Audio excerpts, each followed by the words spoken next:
Hey family, this is Dr. William Clark here. Glad to be with you all for another episode. Wanted to take a moment and to spend a few moments talking to you guys today. Today we're going to be talking about setting 12 to 36 month goals, fundraising goals for your nonprofit organization. This is, as always, all our topics are really important and they're focused on you as you go through and blaze through your journey to build your nonprofit organization. Uh, we are in the middle of this video series helping you to become a nonprofit that is built to fund. With that being said, this brings into focus our latest book that is available, Built to Fund. It is a workbook and book in one designed to help you think about your sustainable approach to raising money for your key programs, to having a lasting nonprofit presence that will continue to have impact for years to come. You can download your copy of this book by clicking the link below or above, depending on where you're streaming this from. Get your copy today, and you'll have instant access to that book. Also, if you would like to buy a case of books for you and your team, we sell them in cases of 10. 10 books in one case. Click that same link below and just select that option, and we'll take care of you again. This book, Built to Fund, is available today, so get your copy right now. So, how do we set goals, fundraising goals over the next 12 to 36 months? I want to walk you through a couple of ideas here that will help you navigate through this thought and perhaps give you. Let's see if we can have an article up here. We'll try to have an article here. We'll see, but I'm going to give you some practical thoughts here to help you get to that point. So when we start this journey, I was going to say you need to have very specific revenue targets or goals that you're looking to achieve. Now, what does this mean? I'm specifically referring to a specific dollar amount you're looking to raise for your organization, um, and why, how much you want to raise and why.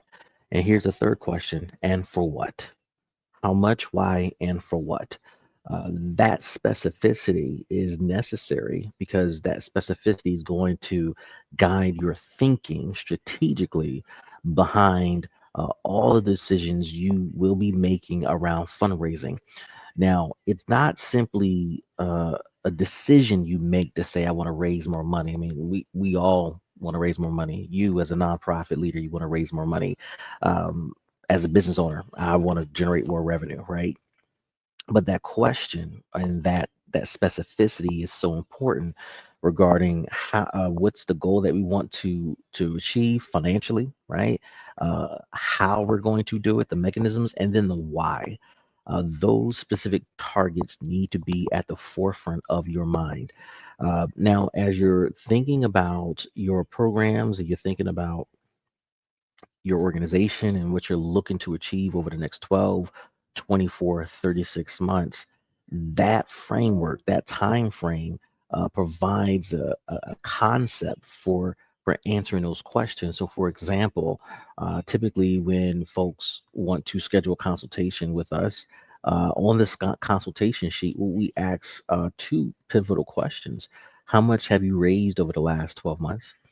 And then how much are you looking to raise over the next 12 months, right? The specificity of those questions helps us understand your current positioning of what you just raised over the last 12 months, and then your vision for what you're looking to accomplish. You have to have these numbers in mind. What can be difficult is if you're an organization that, let's say raised $5,000 over the past 12 months, but you're looking to raise $1 million over the next 12 months. Well, that becomes untenable and in many cases unrealistic. Let's say you raised $1 million the last 12 months, but you want to multiply that to 10 million over the next 12 months. That's just as difficult to process, right? Because what we're interested in and what you should be interested in is understanding how you got to that 1 million, and have you been at that level consistently? And can you replicate it again over the next 12 months, right? Is there a methodology, a framework? Are there relationships in place that will allow you to replicate that revenue generation that you accomplished over the last 12 months. So we got to have specific targets that will guide you along the way, right? So you'll know that, hey, I've reached my goal if I've raised this amount of money, and the how. So the how is, are you going to raise that money through contracts, through RFPs, through grants, through events, through sponsorships, through partnerships, through other mechanisms, right? Bequests, individual um, donations, whatever the case may be, right? These things have to be answered as well, because not all revenue sources are relevant to your company or to your nonprofit. They're not relevant to the skill set of your nonprofit. So you have to be thoughtful about the competencies, the skill based competencies that you have or don't have, that will drive the decision of how much you're going to raise and through which mechanisms. Let's just say you're raising money through grants. Well, one of the things that you might want to focus on is, do we have a strong grant writing team in place? Are we doing quality searches? Are we writing quality proposals? Are we building the infrastructure programmatically to substantiate what we're selling in our proposals? And here's a little known fact that isn't talked about enough when it comes to grant writing, which is more important than putting pen to paper.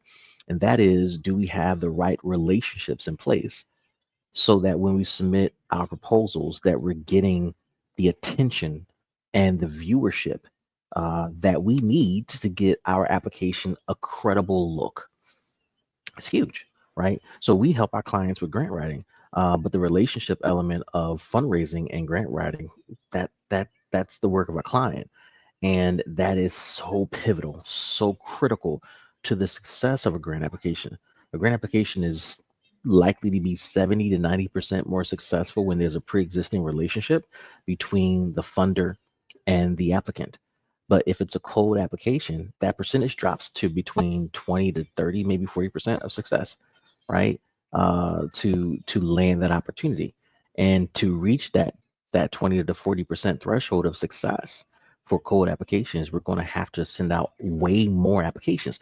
Well, the problem with that is you start to reach a bottleneck if you're doing all this internally, right? You only have but so many staff people, and they only have but so much capacity to send out applications. And this is what we teach in our consulting, our training, and our coaching. How do you remove the bottlenecks? How do you address these systematic issues, systemic issues that limit your output? And how do you start to focus on relationship cultivation to increase the threshold of success, the opportunity of success for your applications? So this becomes key.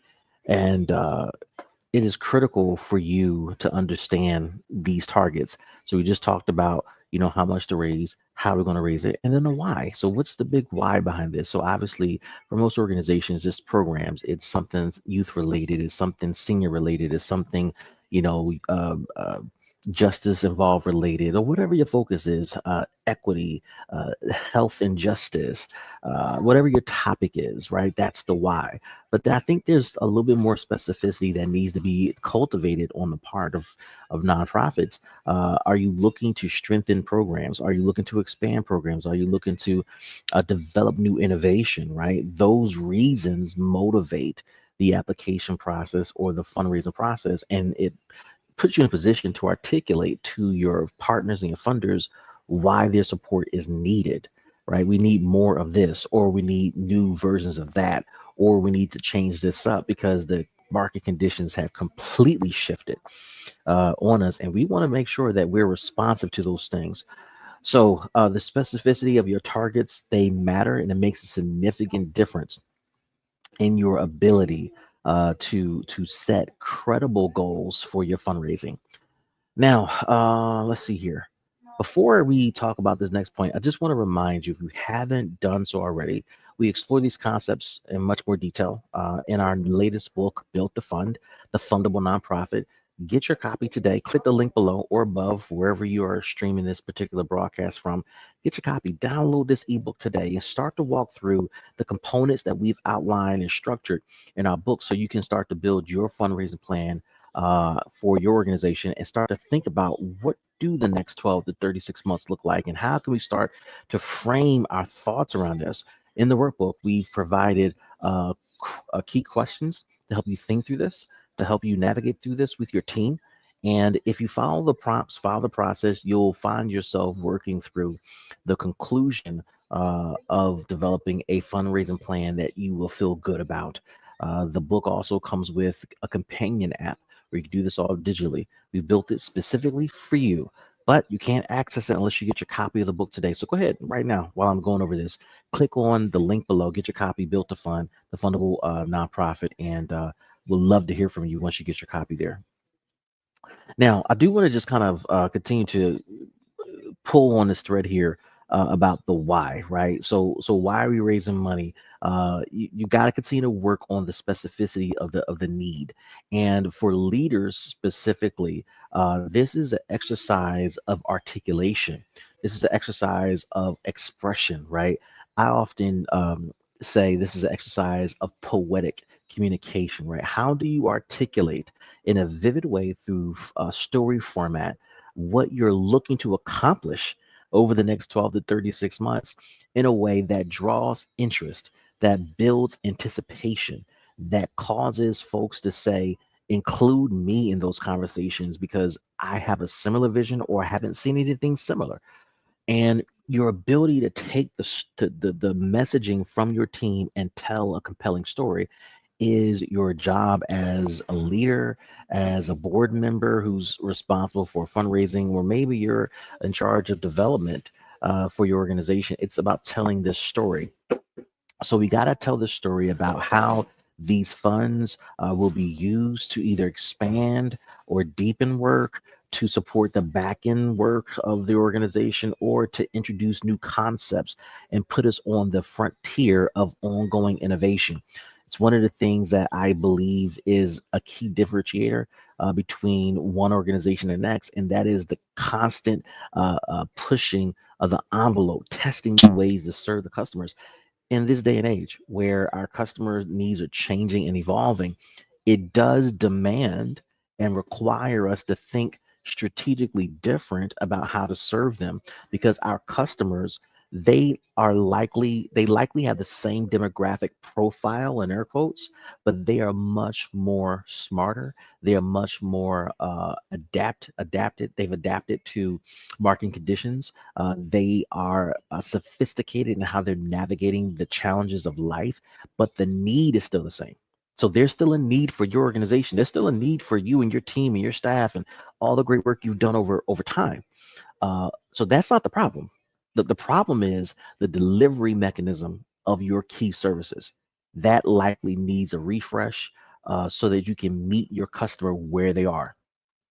If the money you're looking to raise helps you do that, tell that story. Let's talk about it. Right. So this is why folks reach out to our team, our company, Eli Patrick and Co., to engage in strategic planning conversations, developing strategic plans, fundraising plans. They engage us to do master grant applications and program designs because it's all about articulating the right now of our customer and what's our response to it and what's our story behind the shift and the change that we're seeing and that we're looking to make as a result. So this is critical for you to tell that particular story. Now, just here's a good example, right? You may be a workforce development organization and you're noticing that more and more young people are not entering into college wherever your nonprofit is located, and you think that there's a credible pathway from leaving high school to entering into middle skill jobs or jobs that pay a solid, good wage, good working wage, absent of a 4-year degree, right? So now you're looking to raise new money to deepen your touch points with youth and young adults so that they become more aware of their career options much sooner, way before they graduate from high school.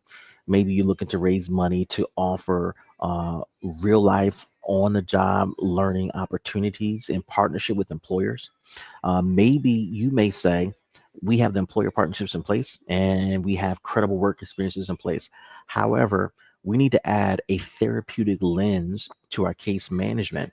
so that we can help our young people cycle through their thoughts and their mental challenges so that they can find their place of focus, and then they can be aggressive in pursuing their career goals. That may be your angle. You may have an angle that says, we got therapeutic approaches to case management.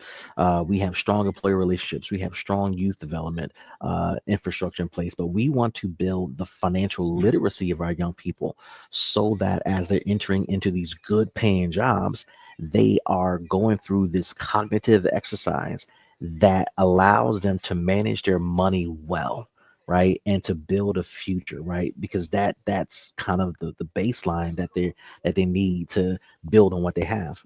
They can possibly build a business from these middle skill jobs. And you may want to offer entrepreneurship courses to your young people so that they start to think about these things in parallel to what they've started. Whatever the reason is, that story, the deepening of that story, telling that story, understanding your vision and what you're looking to accomplish is key and is parallel.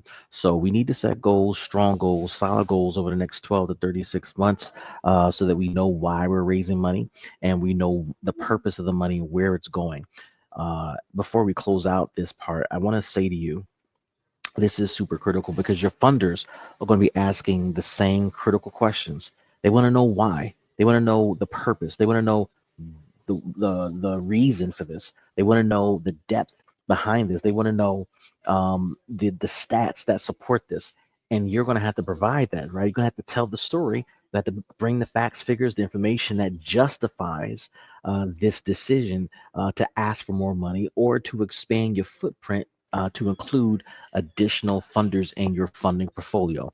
Whatever the reason is, whatever the why is, whatever the how is over the next 12 to 36 months, it's imperative that you have these things worked out within your team.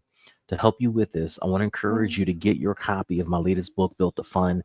You can click the link below to download your version, your copy of the book, and you'll be able to walk through these things with your team. I want to help you navigate through this. And we wrote this book specifically to help you think through these things intentionally. So get your copy by clicking the link below, Built to Fund, becoming the fundable nonprofit.